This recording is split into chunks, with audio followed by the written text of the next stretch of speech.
皆さんごきげんよう、上川薫です。今回取り上げる話題はウクライナ情勢についてです。ウクライナだけではなく、その周りの情報などについても合わせてご紹介していくので、国際情勢と日本の情勢について合わせて見ていくのにお役立てください。そして役に立ったなと思う方はぜひともチャンネル登録して継続的に見てくれると嬉しいです。それでは今回取り上げる主な話題はこちらです。1、ウクライナの戦略攻撃、今日も成功。ロシアの石油関連施設が炎上しています。2、プーチンの政権固め、大統領選挙は国民選別の手段。3、ヨーロッパの危機感高まる。フランス大統領、女性の徴兵、軍事費などについて取り上げます。4、国際情勢の変化に伴って日本にも変化が求められています。日本の戦闘機輸出へ民間との開発も過去最多を記録しています。ウクライナはロシアの戦略資源に対する攻撃を重ねています。今回攻撃が成功したのはカルーガという町にある石油関連施設、また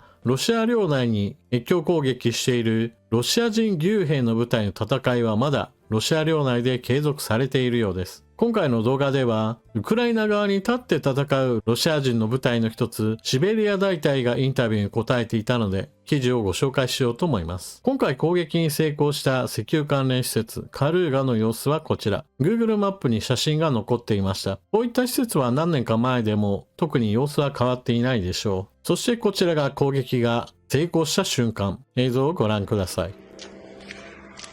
Ебать, где он есть? На Питаке? Хуя, блядь! この爆発の様子を見ると、この後炎上したのは間違いないでしょう。ウクライナ軍が戦略資源に対する攻撃を行う一方において、ロシアもウクライナに対しての遠距離攻撃をします。こちらはウクライナが発表したロシアのドローンの撃墜数です。1日27機の大型の突撃ドローンシャヘドを撃墜したと発表しています。もともとはイラン製の大型突撃性ドローンですが、ロシア領内でのライセンス生産に伴って継続的な攻撃が行われています。ただ、ロシアとウクライナとの間には作戦上に大きな違いがあります。こちらの写真はロシア軍による攻撃を受けたオデーサの街の様子です。この攻撃ではドローンではなくミサイルが用いられました。ロシア軍は住宅地などを襲撃し、より多くの民間人を殺害します。これは戦争犯罪ですが、繰り返し行うことによって、もはやニュースとしても取り上げられることは少なくなってきました。さて、ウクライナ側に立って戦っているロシア人たちの主張をご紹介しましょう。新しくロシア人義勇軍に加わったシベリア大隊は、プーチン体制下で地獄を味わってきた。ウクライナ軍と共に戦うため、ロシア人義勇兵が新たに結成した民兵組織、シベリア大隊が、今週、志を同じくする同胞たちの軍団と合流し、ウクライナからロシア西部に向け一連の越境攻撃を開始した。ウクライナ側についたロシア人義勇兵の3つの組織、自由ロシア軍団、シベリア大隊、ロシア義勇軍団は、ロシアの大統領選挙を前に、ロシア領内への越境攻撃を開始し、引き続き作戦を展開していると発表した。2022年2月のロシアによるウクライナへの本格的な侵攻開始直後に結成された自由ロシア軍団と、その後に結成されたロシア義勇軍団はこれまでもたびたびウクライナからベルゴロド州に越境攻撃を行ってきた。今週初めて越境攻撃に加わったのが昨年10月の創設以来拡大を続けてきたシベリア大隊だ。大隊は主としてシベリアにあるロシア連邦の共和国や自治管区の少数民族、ヤクート人、ブリヤート人、トゥバ人、クルムイク人らで編成されている。メンバーの一人、詩人と名乗る男は、自分はロシアで生まれ、ロシアで育ったが、ロシア人じゃない。これまでずっとロシア人に踏みつけられていると感じてきたと話した。後世がまかり通り、俺たちが稼いだ金は、みんなモスクワに吸い取られる。モスクワから50キロほど先まで行けば、ロシアの本当の姿がわかると話すのは、ブリヤートと名乗る戦闘員だ。地方の暮らしはひどいものだ。何もかもボロボロで、誰もが補助金頼みで、生活している。我々の共和国は本来はとても豊かなんだ。金鉱もあり、翡翠も取れるし、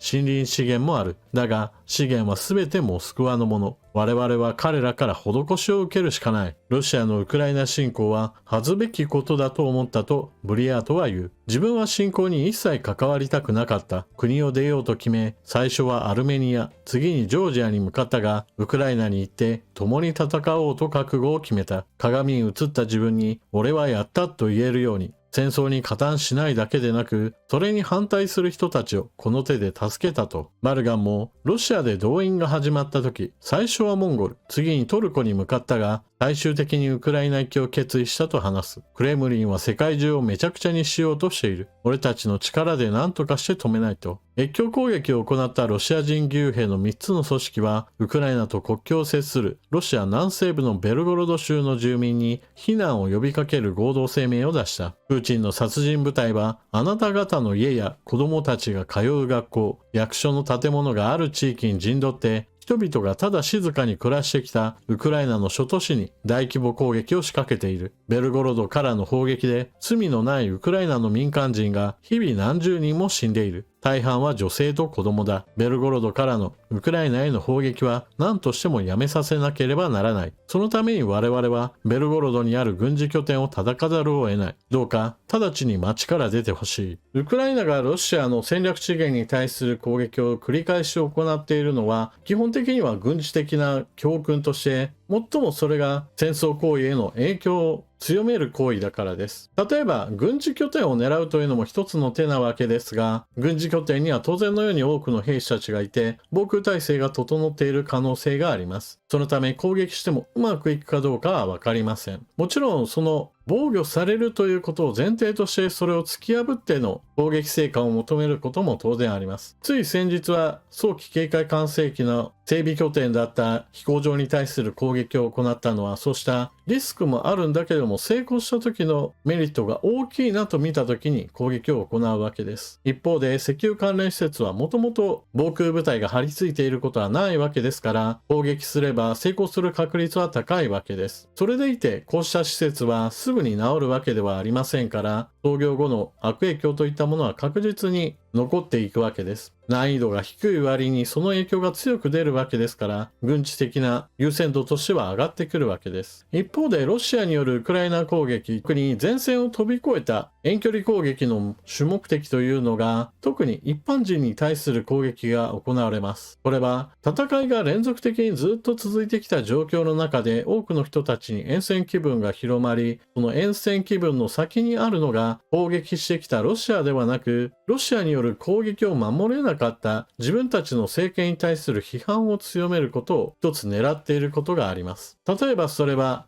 ゼレンスキー政権に対する信任度が下がるといった形で国民の分断が少しでも進めば、それはロシアにとっては都合のいい政治状況を生み出す可能性があるわけです。基本的には国民が一致団結して戦っている時が最も攻める側としては厄介なわけで、その中でももう戦争に疲れたんだから戦争をやめようという人たちが出てきて、ウクライナの国内の世論が割れてくれれば、それだけで混乱状態となり、ロシアとしては付け入る隙が大きくなるわけです。そしてロシア人の義勇兵がウクライナ側に立っている理由として述べられている話。ロシアという国には様々なエネルギー資源や鉱物資源があります。しかし、それらの所在地というのは必ずしもモスクワやサンクトペテルブルクのようないわゆる都市住民の近くにあるわけではなく、ロシアにとっては非主流派の少数民族の多いような地域もたくさんあります。それらの地域に住んでいる人たちにしてみれば、エネルギー資源は莫大な富を生む。鉱物資源も同様だ。しかしそのような富は全てプーチン政権の取り巻きの人たちや大都市住民たちの生活向上に充てられてしまって、自分たちの生活は全然向上しないといった不満が溜まっています。そして現在の戦争においてもこうした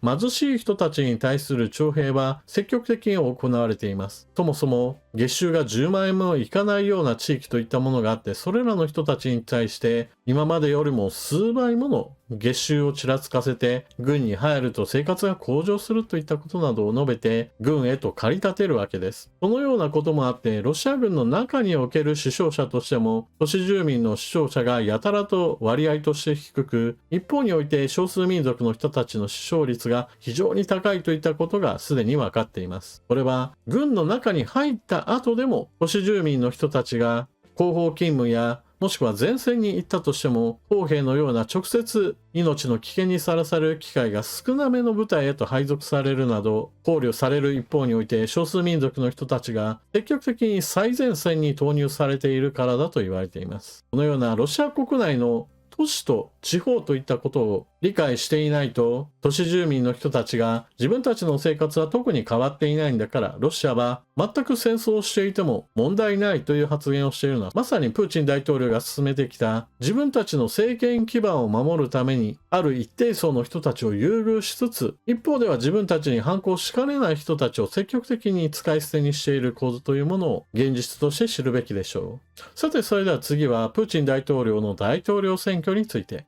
プーチン大統領の選挙について特に記事を引用する必要もないでしょう。プーチン大統領は大統領選挙を行うにあたって自分にとって脅威となるような人物はそもそも立候補を許さないというのを徹底しました。ウクライナに対する侵略をやめるべきだというこの一件に関して何か一つでもプーチン大統領の意に沿わない意見があれば、どんなに条件を揃えたとしても立候補を許さないといったことなどを行っています。ロシアの選挙管理委員会そのものがプーチン大統領の取り巻きの一派であり、プーチン大統領の意向に沿って誰が選挙に立候補するか認める認めないを決めているとされており、ロシアの大統領選挙というのは北朝鮮で行われる選挙とさほど変わらないものだと言えます。ですから、ロシアの大統領選挙というのは誰を大統領に選ぶか国民が選ぶものではなく、その国の指導者が国民の動向がどうなるかをある程度把握するためのものだと言えます。例えば大統領選挙においてプーチン大統領以外の人物を誰が選んだかを調べたり、もしくは積極的に反対運動をする人が誰なのか、いわゆる活動家などをあぶり出すためにも行われるでしょうし、選挙妨害を教えればこの人物は危険人物だなと把握するためのイベントなのです。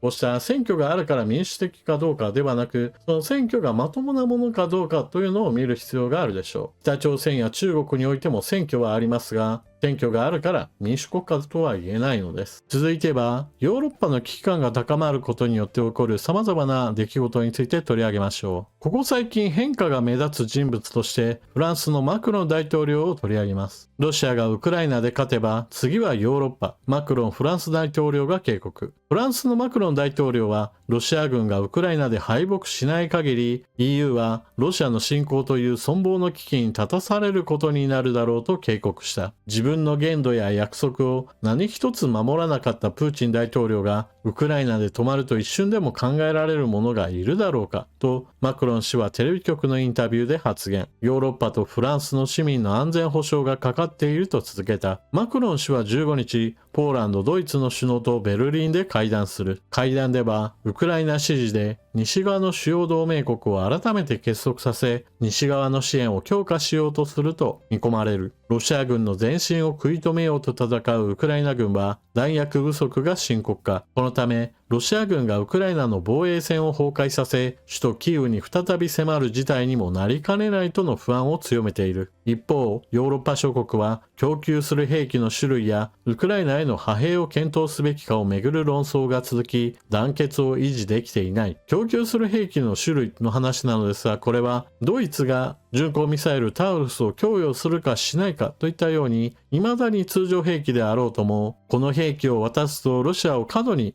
刺激するかもしれないと、兵器を出し渋る動きがあることについて述べています。また、ウクライナへの派兵問題なのですが、こちらも以前の動画で解説しましたが、直接ロシア軍と戦うためにウクライナに送るわけではなく、兵士の訓練や情報の交換連携など様々なところでヨーロッパ各国が軍人を派遣して連携を密にしようという話についてです。これに積極的な国と、いやいや絶対すべきではないという意見に分かれています。マクロン氏は、ここ数年以前には考えられないと思われていたことが起きている。ヨーロッパの地での戦争だ。フランスのストラスブールとウクライナのリビウとの距離は1500キロも離れていないと指摘した。なお、東京沖縄間は1600キロです。マクロン氏は、ウクライナ軍が必要とする弾薬を EU の枠外で調達する計画に合意した国々をパリに集めて首脳会談を組織するなど、ヨーロッパのウクライナ支援を主導しようとしている。フランスはまた、ウクライナ、モルドバと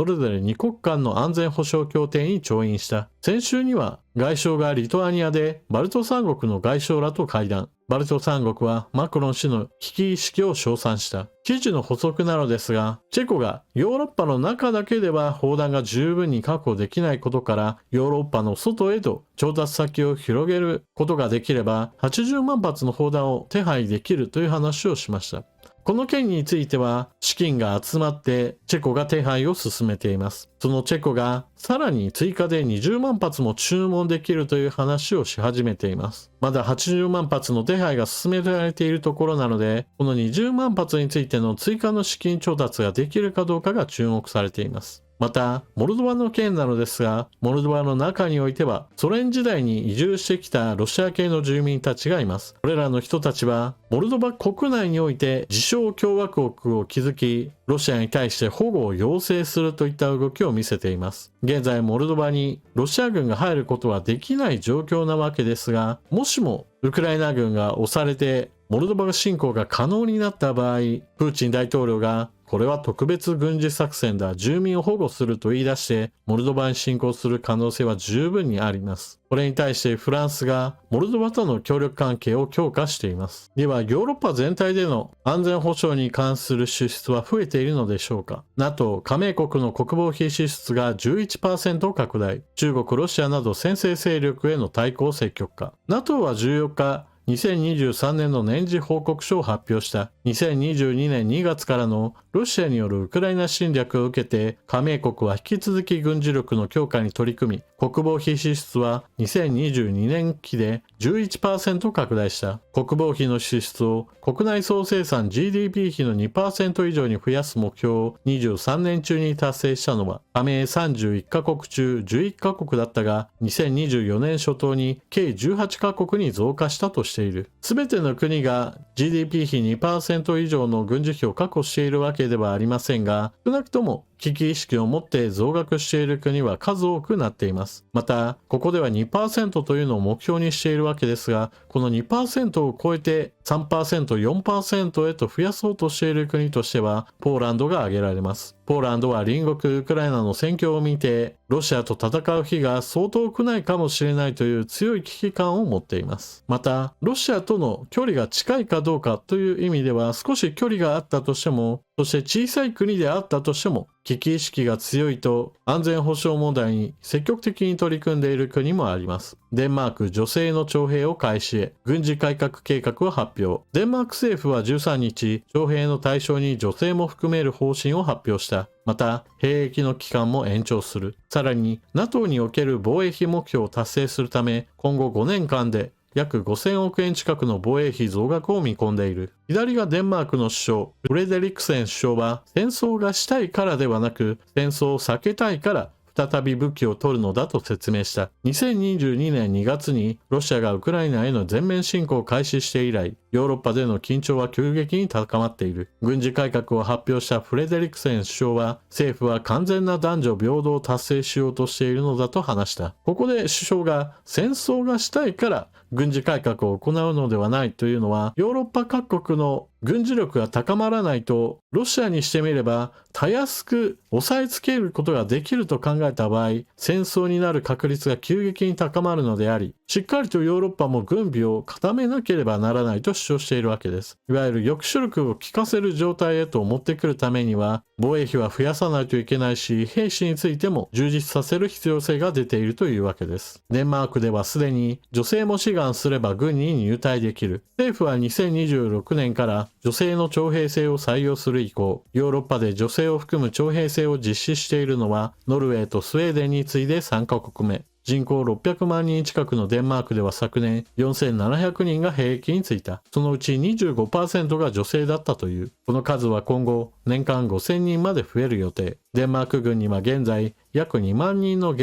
役兵がおり、うち職業軍人は約9000人だという。なお、戦闘が行われているウクライナでは、軍に所属する女性の数は6万人程度とされています。そのうち多くの人たちが後方勤務やもしくは医療関係者なのですが、前線に出ている女性も5000人程度いるそうです。フランスのマクロン大統領のここ最近の発言というのは、明らかにこれまでよりもより一歩進んでヨーロッパ諸国に対して現在が非常に危機的な状況であり、もっともっと危機感を高めなければならない。そして行動についてももっと一歩踏み込む必要があるということを呼びかけています。チェコがヨーロッパ域外で砲弾を調達しようという呼びかけを行ったのに、これに対して積極的に取りまとめ役を行ったのがフランスのマクロン大統領です。従来であればヨーロッパ各国が出したお金なんだからヨーロッパ域内でお金を使おうといういわゆる自国産業の保護の姿勢が強すぎたがために砲弾を十分に確保できないという問題があったわけです。これは平時の考え方としては産業保護として真っ当な意見なのですが、しかし現実問題として数が揃わないというのであれば、ウクライナ支援としては落第です。ですから、世界各国に目を向けるべきだというこの意見に従ったのが、それだけもはや平時の経済原則などについて考慮する余裕がなくなったことの証拠でもあります。マクロン大統領はこうした発言とともに、ウクライナ向けの支援についても、自走榴弾砲カエサルの増産命令などを出して、ウクライナへの支援を少しでも強化しようという話をしています。ただ、一方においてドイツのショルツ首相は、以前との発言の中において、まだ巡航ミサイルタウルスの供与については否定的な考えを示しており、この部分ではフランスのマクロン大統領のもっと前へ踏み込めという話については否定的な意見が出ています。フランスとイギリスが巡航ミサイル、ストームシャドウやスカルプをウクライナに供与し、ロシア海軍の軍艦を沈めたりなどしているわけですが、一方において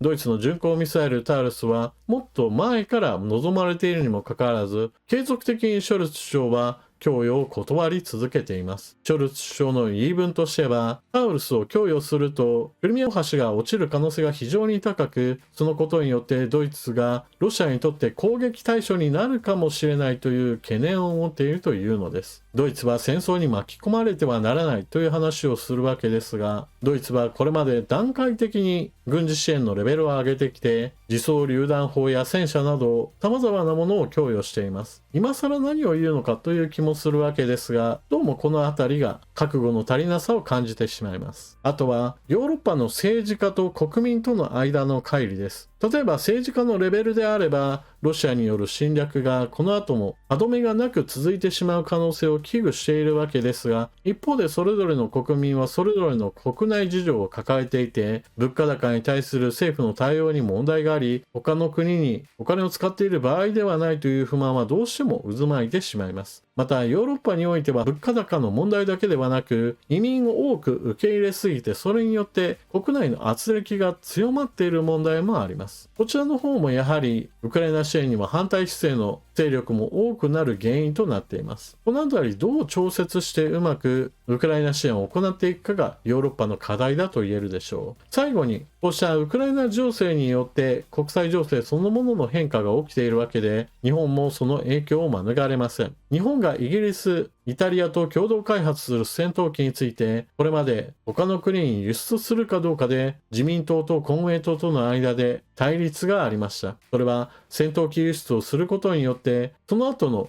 日本の防衛品などについてもう輸出について歯止めがなくなってしまうのではないかといった心配から、もうこの段階からストップさせて、その後の武器輸出についても歯止めをかけていこうという流れがあったわけです。ただこの点についてようやく自民党公明党との間に話し合いがつき、輸出条件を様々つけることによってなんとか輸出を認める方向へと話がまとまりました。この件に関して報道レベルにおいては、日本の武器輸出の方針が大きく転換されたという話になっています。そこにはかなり批判的な報道も含まれるわけですが、少なくとも私は日本国内の事情だけではなく世界の状況を見れば、このような方向に進むのは私は必然的な状況だと思います。今、ロシアによるウクライナ侵略が行われることによって戦争犯罪が行われているにもかかわらず、それを止める手立てが国際法には全くないのです。実際に侵略行為が行われていて、国連も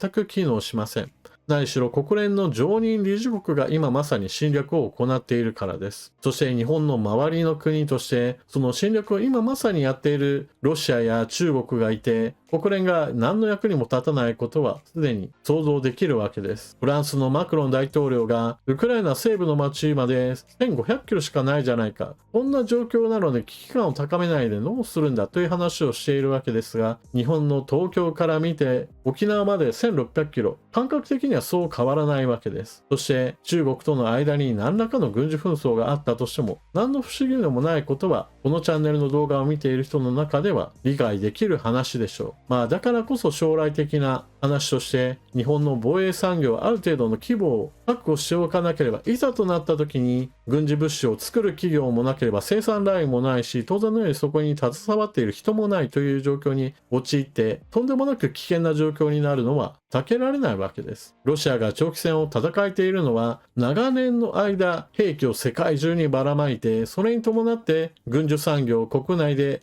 維持し続けてきたからです。自分の国の中で自分の国で使う兵器をある程度確保する。そのためにも開発費用が高騰する中で他の国と分担し合ったり、アメリカだけに頼らない体制を築くというのも、日本の安全保障問題を考えるときにはどうしても手を出すべき選択肢なのです。というわけで今回の動画はここまで。最後までご視聴いただきありがとうございました。チャンネル登録していない方はぜひともチャンネル登録していってください。そして動画が見合ったら評価ボタンでクリックとあなたの感想、コメント、また情報の整理整頓に役立ったなと思う方はぜひともスーパーチャットのご利用もよろしくお願いします。それでは次の動画でまたお目にかかりましょう。またね。